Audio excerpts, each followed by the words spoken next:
This is the Louie Bellina Show. It is Wednesday. It is lunchtime. And it is our second hour together. Wednesday lunchtime equals Tony Catalina, Gig'em 247, inside the Charles Schwab studio. What's up, brother? What's going on? I got a great text. This is one of those people that listens. He texts all the time. Sure. But, they listen closely. He goes, Louie, when I win the $5,000 from the money machine, I'm going to give it to Mark Sim to invest. So that's someone that's listening to Charles Schwab Studio. Yeah. We currently have the money machine back to school. People can register once per day at zone1150.com, win $5,000. That's someone that's listening way too closely. For sure.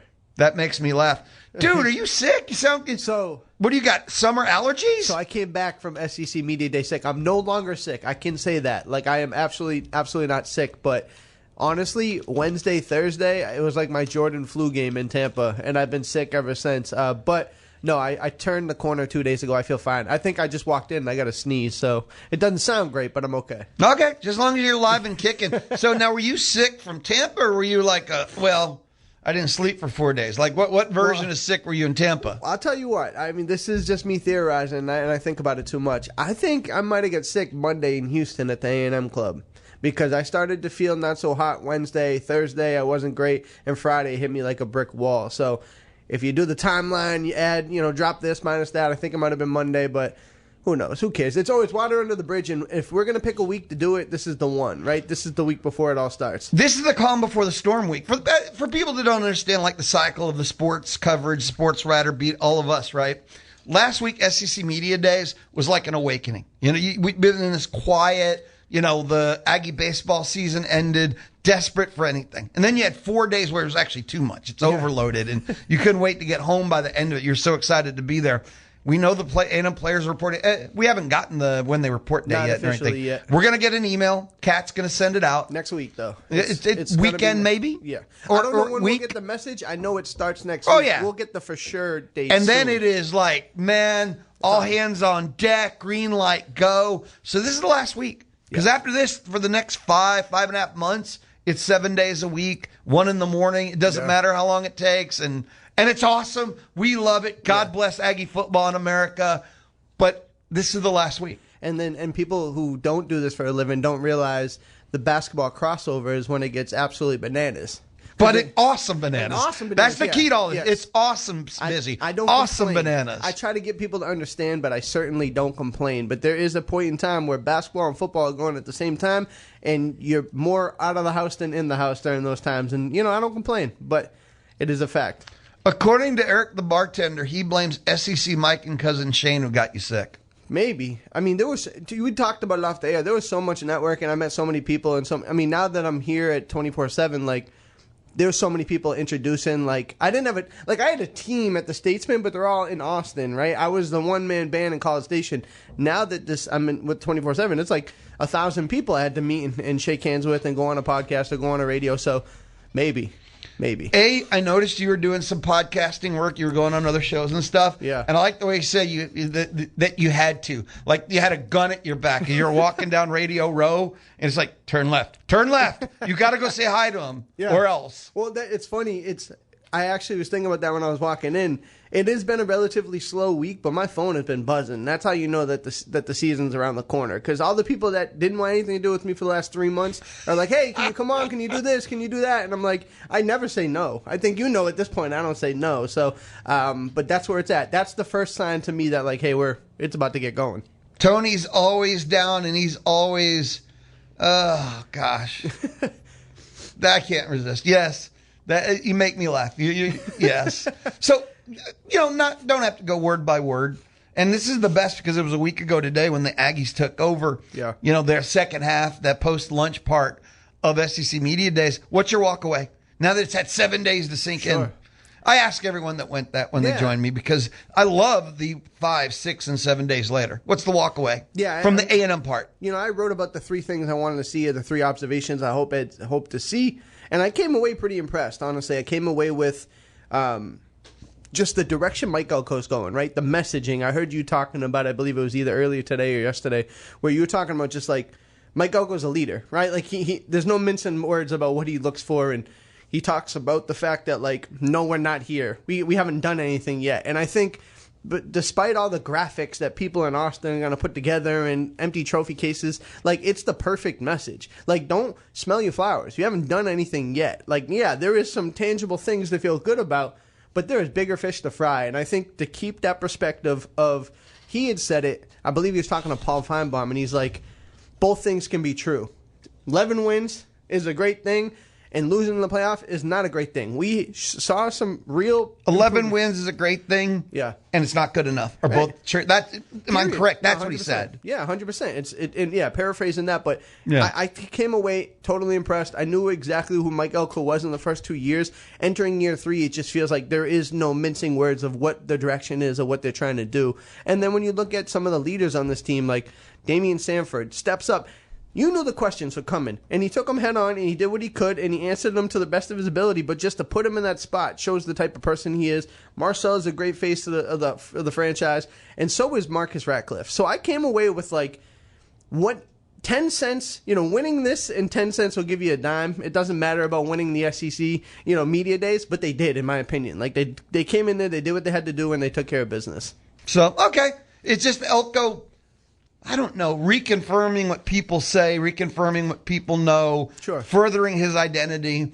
I think Olin said it yesterday, but Mike Elko is one of the can't-miss coaches now. He's established himself, sure, and it's his voice of authority. Yet he still has this lightness to him. Yeah, he does. He still cracks that joke, or he has a smile. He's not this hardcore. He doesn't come off as John Gruden, where you're like, man, is he going to bite through that gum? Like, what's he has an intensity that's human. I don't know how to explain it. No, he's so diverse as a person. I totally agree. Like, I think it's the part of this job that I appreciate the most that fans probably don't get to see, and you're gonna have to. It's hanging out with me. Yeah, it's hanging out with you. 1 and 2, it's being able to talk to these coaches when the camera's on and the conversations aren't recorded. Like, he is that, right? Like, he does what he's supposed to do. He speaks with authoritative figure, and then when the cameras are off, he's just like you and I, right? Like, you go play. He loves ball. He loves good conversation, and it's just and he'll rib you. He's really funny. He'll joke on you. Like, that's the type of thing where he just seems so comfortable in his position. And I know coaches get in these spots and they tighten up and they tense up and they're afraid to talk to the media and they don't want to say the wrong things. And he just doesn't have that, because I think he has supreme confidence in what he's building, and he's showing tangible growth in what he's putting together. You know why he's not scared of the media? Why? Because all he says is the things he believes in. Right. He doesn't sit here and create personas, personalities, and theoreticals. Right. He only talks about the things he believes in. For sure. And that's why he has that conviction. Every time you hear him, conviction is the word I come up with. That's all. And you hear it in spades with him. Authentic. And what does he have to hide from if he's telling you what he believes? Yeah, and it's, I said... He's got a plan. He's not making stuff up on the fly. No, I wrote this and I said, and I meant this as a complete compliment. He walks in the room and oftentimes he's the smartest dude in the room, but he's also one of the most charismatic too, right? Like, he comes in there and he can work a room, he can talk ball, he can talk advanced things, and then just go in there and just shoot the BS with you and drink a beer. Like, that's the type of guy he is. And I said that's important because this is a blue-collar school. And you need a coach who kind of fits the identity of that. And I won't speak for Texas A&M fans. I won't speak for the school and the alumni base. But when I see Mike Elko and I see Texas A&M, I'm like, yeah, that fits. That works. It's weird. I don't know if you have to have it, but go figure, magically, the last couple of coaches I've seen that actually have it, things have magically worked out a lot better. Now, I am going to say this, and this has nothing to discredit anything you said or Elko. Sure. Jimbo, everyone said he was a fit. Sure. He was country, had a farm, and Jimbo was a great fit. I think the fit is more of the, not necessarily like, oh, do you got ranch, you got land, you know what I mean? Like, you're going to wear the cowboy boots and the hat. I think more of the fit is just like the lunch pail, tough, going to do it yourself, roll up your sleeves. I got a defense. Jimbo talked about grit. Sure. My quarterback's got to have grit. Just talk and live, right? Like, and I think what Elko knows is, and I think the greatest thing that they talk about with this team is there's variance about this offense, and people are trying to figure out what Marcel Reason look like, and Holman Wiggins is a play caller. Not one person is talked about how the dip is going to be with Mike Elko. They talk about there's a certain floor with him and his defense. There's an expectation, and I think with that, his talent, his ability as a play caller and as a leader lets A&M know that there's going to be a standard that he's going to hit and set, and I think that's really not, I wouldn't say refreshing, but it's something that you can really hold your hat on, knowing that you got a guy that's going to set the standard no matter what. For me, Elko has shown nothing but modernity where Jimbo didn't. That's Sure. my difference. Yeah, he didn't evolve. Where Elko, I've seen change in season. I've seen change out of season. I've seen someone who understands and processes everything he gets. Yeah. Who's not stubborn. Yeah. Okay? That's the difference. I want to be clear for this whole conversation. Yeah. For people that are saying, wait, did Lou say that Elko's... No. I'm not saying that whatsoever. I think it for the record. He's stubborn in his non-negotiables, right? Of what he's looking for as a program builder and what he's looking for in the recruiting, what he expects of his guys. But you're right. You got to roll with the times. Like, you see a coach doing TikToks. You see a coach, talking to these high school kids. It's a different recruiting world right now. And understanding that you live in a hotbed like the Lone Star State where you got to have your foot in that, but knowing, hey, you got to go and get an Isaiah Horton. You got to go find a big-time player right now. And you got to deal with these kids differently. You're talking to Isaiah Horton differently than you would a 17-year-old five-star, So it's different. I need you to explain a tweet to me. Sure. It's from this morning, matter of fact. Okay.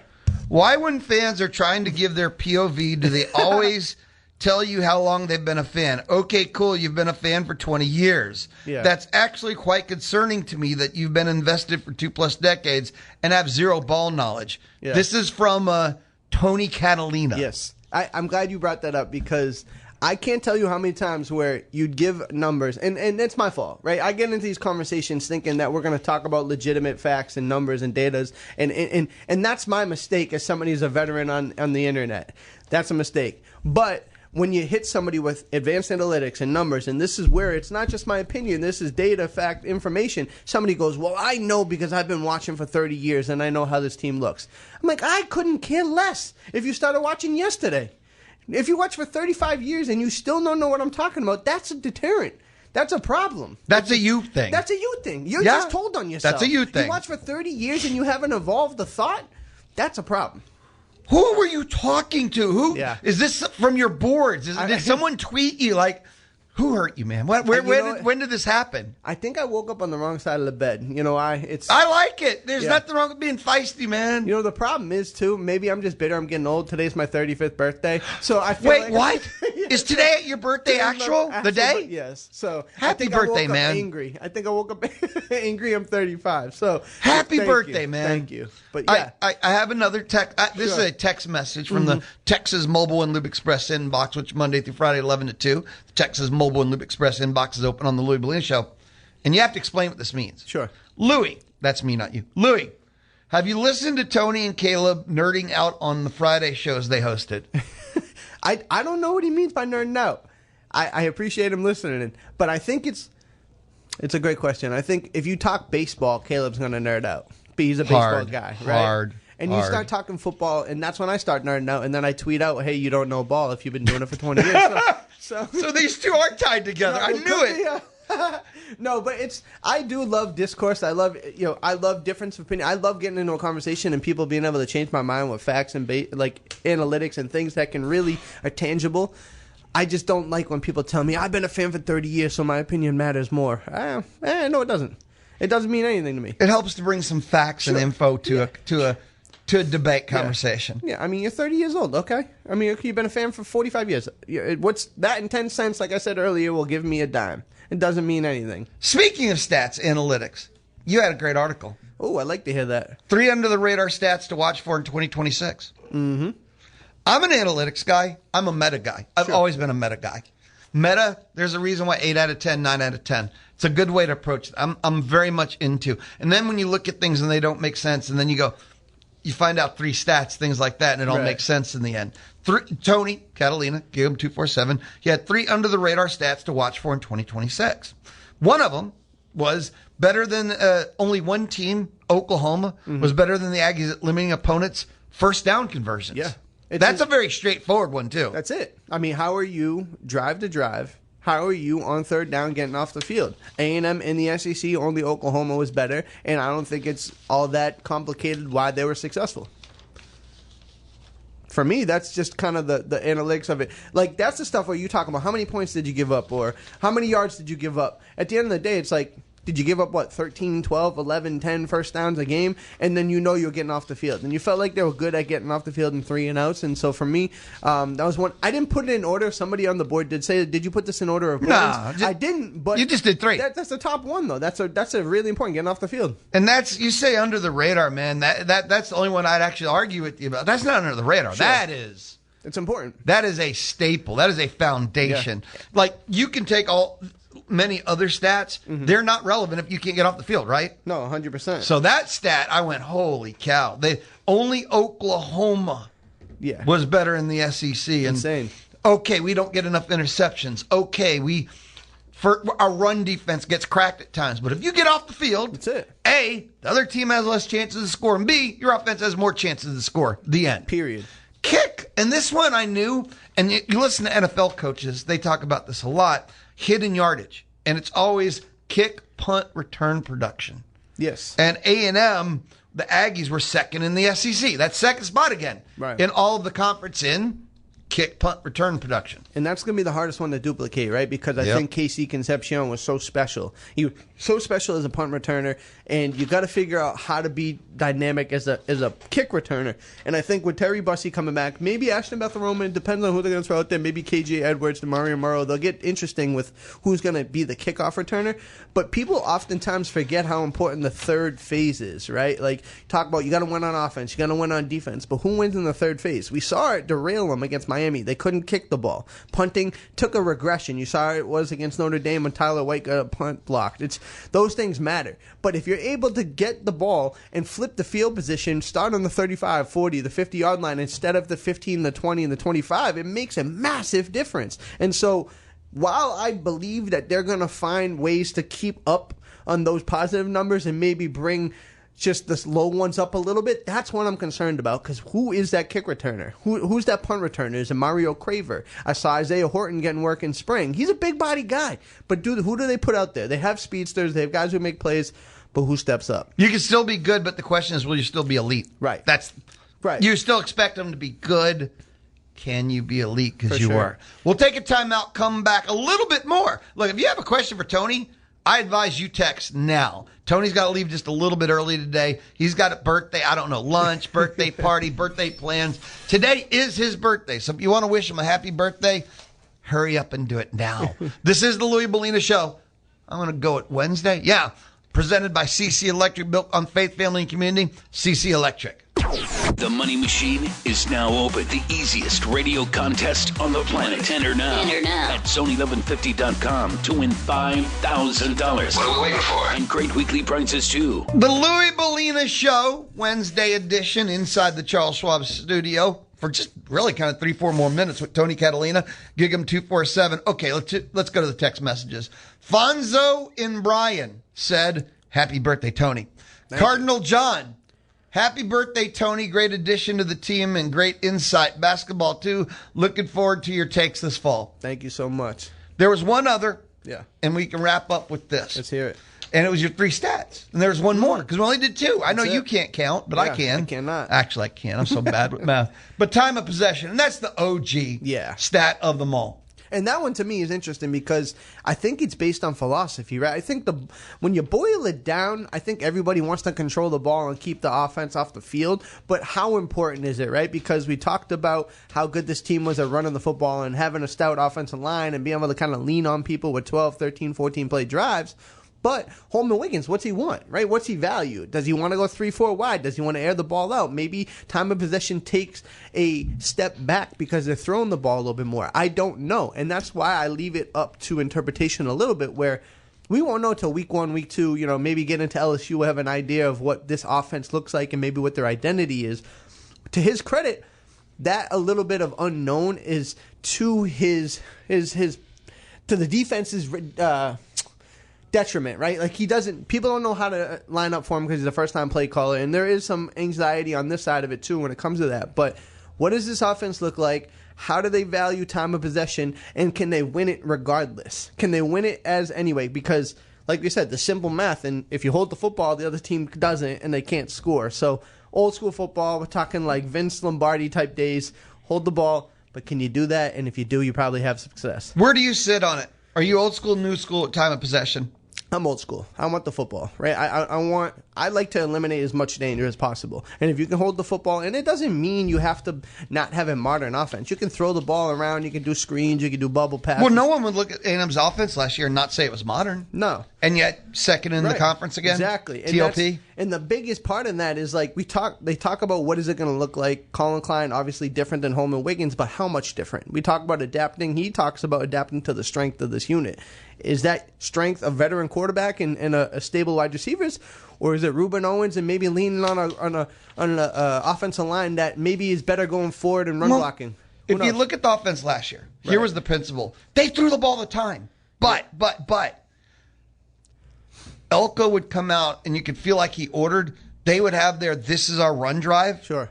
And that one drive alone would stretch out the time of possession, right? Sure, yeah. And I don't know why that would change. I don't care who his OC is. Yeah. They off season, he explains to them, there are going to be times when I need to run 8 out of the next 9, and you need to incorporate that into your belief system. I don't know why that would be different. Look, you got to get out of here. Yeah. So get out of here. Happy birthday, dude. Thank you so much. And thank you for being a part of the Louie Bellina show. Absolutely. Thank you. You got one more Friday left? Yeah, one more. I'm excited. I'm pumped. Me too. Again, I've heard nothing but good things. Thank you. Go, hey, happy birthday. Go have fun. Thank you so much. Later. Tony Catalina, gig him 247. He's got to go. I don't know where. I don't ask those questions. That's his business. Happy birthday to him. Today's his birthday. He's a part of the Louie Bellina show. Been hosting Fridays in July, along with Caleb, it sounds like. But he'll be here every Wednesday, 12 noon, inside the Charles Schwab studio. In uncertain times, Charles Schwab remains invested in their clients by offering personalized guidance and clarity. It's personalized because we got Mark Sim, and he's right here in College Station. Get answers to your questions. Learn more at schwab.com/College Station. Now, we got a timeout ahead. Give me 5 minutes. I got to go to the Diamond. Not Davis Diamond. You should go to Davis Diamond tonight. That home run derby celebrity softball game looks absolutely amazing with Aggie softball, Aggie baseball, Aggie softball, Aggie football, alumni coming back. Oh, they're going to have fun. But I want to go to the Bombers just for a minute. Last night, they were hosting game 1 of their best-of-3 playoff series. It was a devastating loss. They're up 4-2, mid-7, and since they're home, their opponents, the Victoria Generals, only had 6 outs left. So the Bombers are up 4-2, mid-7, with 6 outs to go. You take game 1, they just have to split the road games because 2 and 3 would have been at Victoria. They just got to split them. Well, they lost 8-4. Bullpen disaster. So now the Bombers have to win 2 straight at Victoria, and that's a tall order because Victoria is the 1 seed. So the Bombers had that game 1 right there. They snapped defeat from the jaws of victory. Rough one last night. Bombers had it. Staying on the Diamond, Astros 3, Angels 2. Astros with a run in the top of the 9th. Lambeau got the start. Peter Lambert, 5-2. He pitched with traffic last night, 7 hits, but he K'd 6. Pitch count got high for 5 innings, but he keeps delivering. It was a godlike bullpen night. 4 scoreless. De Los Santos to Abreu to Okert. Okert gets the dub, struck out 2 in his 1 inning of work. Josh Hader's thrown a lot this week, but if there's a save, perfect, brilliant genius through a scoreless 9th. His 14th save of the year. Astros win 3-2 with a run in the 9th. Your hero, Yordan Alvarez, yard work, 2-run home run. I say 2-run home run. That's me, sometimes my memory, many years and beers. Yordan hit a solo shot. Christian Walker hit a solo shot. By the way, I don't usually give tips like this. Go find the Yordan Alvarez home run on YouTube. Watch the video because you have to hear it. Ryan Starr Candy 95, Chip Howard Sports Talk every Friday made me do that. The sound. That's not a sound you normally hear. He hurt that ball. But Yordan Alvarez with his 35th homer of the year, and we're in July. So 2 for 4, 2 RBIs for Yordan. And Christian Walker, 2 for 4 with the homer. Astros win, Astros win, Astros win. And they've now going for the sweep tonight. Astros go for the sweep of the Angels tonight. You'll hear that game, 8:10 pregame, 8:40 first pitch. You will hear Astros Angels tonight right here on the Zone, 11:50 a.m. and 93.7 FM. And that's thanks to Kelly Burke Dozier. Trivia that you know the answer to, because why else would I read it right now? Why else would I share this? I do trivia never, but this might win you like a free beer or, trivia night. Who has been intentionally walked the most this year? The only other answer that would have been acceptable was Shohei Ohtani, but he's been injured a bit, and he has 13, second most. That was it. Yordan Alvarez has been intentionally walked 18 times this year. That is the most. If you look at the Astros lineup, please tell me, why would you not walk Yordan every? And when I say every, I mean every.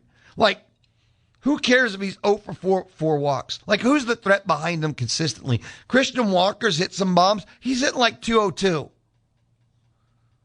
Paredes? You've got Yordan Alvarez on an MVP clip, but not just because, but I'm talking about his season might be one of the best ever. I'd walk him 4 times. Bases loaded. Walk is cheaper. Tonight when the Astros go for the sweep, Hayden Wesneski will make his season debut. He's been with the team the whole time in L.A. They've been waiting to activate him. Astros will be off Thursday, travel day, because they got to go all the way from the West Coast to the centralized time zone. They'll be back home, Daikin Park, hosting the Texas Rangers, the battle for the boot. Whew. I get tingly just thinking about it. The most hated, dreaded rivalry in all of sports is the battle for the boot. Rangers also won last night, 4-1 over Tampa Bay. Rangers have caught fire themselves. Storyline, pitching. Only gave up a run. Quantrill goes 5 1/3, gives up a run. Bullpen was brilliant from there. So Astros and Rangers both win. Astros remain 2 back in the AL West. Don't forget Astros baseball tonight, 8:10 it starts. Thanks to Kelly Burke Dozier. Can't wait to have Rusty join me tomorrow. I do want to talk about the Hall of Fame ceremonies this past weekend. Carlos Beltran, who was an Astro. Caden Kent's dad, who was an Astro. Andrew Jones, legend. He's in the Hall of Fame, so legend's almost an understatement. But I'll wait for Rusty. He's got that whole historian and author thing, so I'm sure I'll have a commentary or two. Before we take a time out, and since I've already done a little bit of like trivia factoid for you, I got one for you. History happened last night. Not sure if you've heard. But Shohei Ohtani is the only MLB player ever to have 3 hits, 3 RBIs, a leadoff homer, and an intentional walk in a game, and his team lost the game. That happened last night. Shohei Ohtani became the only MLB player to have 3 hits, 3 RBIs, a leadoff homer, intentional walk, and his team lost the game. And that's since intentional walks became official, which was 1955. I love baseball. I love me some baseball. This is the Louie Bellina Show, presented by CC Electric. They do free estimates, military and veteran discounts too. That they have it all at CC Electric. When we return, Bubba Bush of BVMMA and Fitness joins me on the D4 Land Services Hotline. Listen to The Zone on the Zone app. Thanks to Loyalty Plumbing. The pros at Loyalty Plumbing are ready to serve you 24/7. For big emergencies or small.